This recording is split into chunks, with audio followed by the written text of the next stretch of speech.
So, hello guys, nandito po tayo ngayon sa aming likuran ng aming bahay kasi po dito ko po nilagay ang aking vermicast. Nag-try po ako mag-vermiculture dito po sa aming likuran. So, update ko po kayo ngayon sa aking vermiculture. So, ayan na po guys. Ang nilagay ko po rito na vermiworm is 1 kilo po. Yan. Ipapakita ko po sa inyo yung aking vermiculture. Yan. So, nakikita nyo po ngayon is malapit na po siyang anihin. Mga 3rd week po ng February is pwede na po nating anihin tong vermicast niya. O yung pupo po ng ating uod. Yan.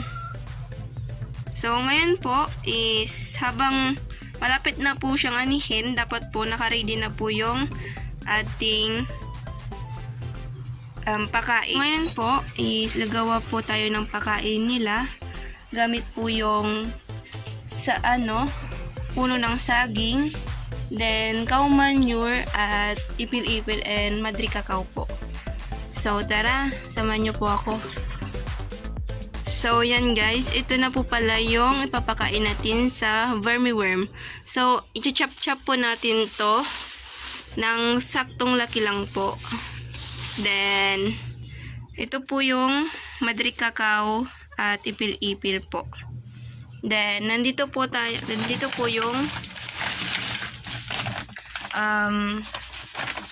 cow manure. Ayan.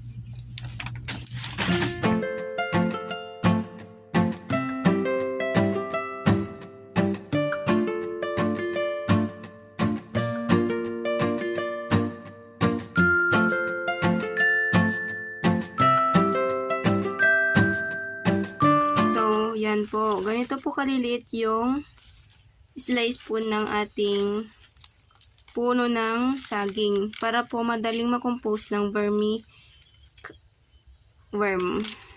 Ayan. At isusunod po natin na chop-chopin is itong ipil-ipil at madri cacao.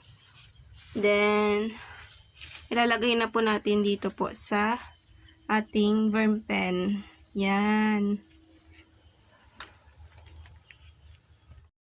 So, yan guys. Natapos na po natin i-chop-chop yung ipil-ipil at madri cacao.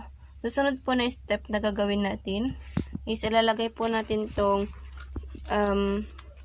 mag-chop-chop po na saging dito po sa vermi pen. Yan po. Unahin po natin yung saging bago po yung manure. Then, yun, layer po siya. Hindi po yung hinahalo po natin agad. Yan.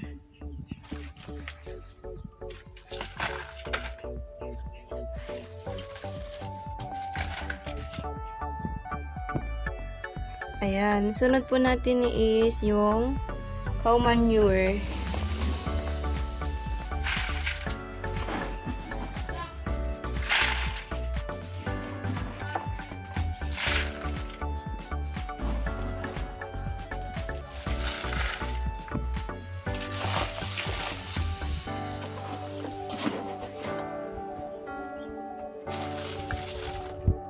Then, itong ipil-ipil at madri cacao. Yan.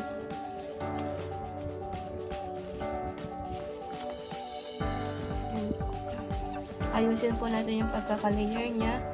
And, lalagay po ulit natin yung sanga ng saging. Yan. Na-chop-chop na po siya.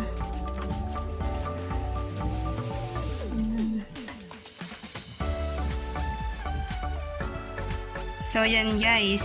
Nailagay na po natin lahat ng materials sa vermi pen.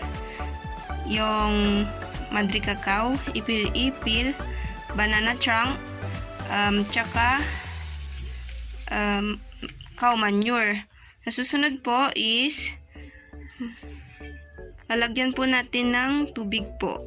Hindi po ito galing sa nawasa. Yung wala pong chlorine. Yan. Dapat po, hindi po siya basa. Yung sakto lang po yung pagkabasa niya. Yan. Kita nyo po. Yan. Yung nandito pong worm is malilipat na po sila rito.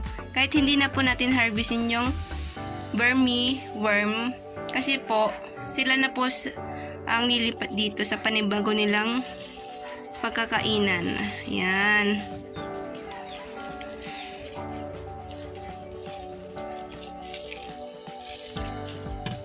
Yan. Yan na po. Tapos na po. Sana po magustuhan nyo po to at may matutunan po kayo sa aking munting channel.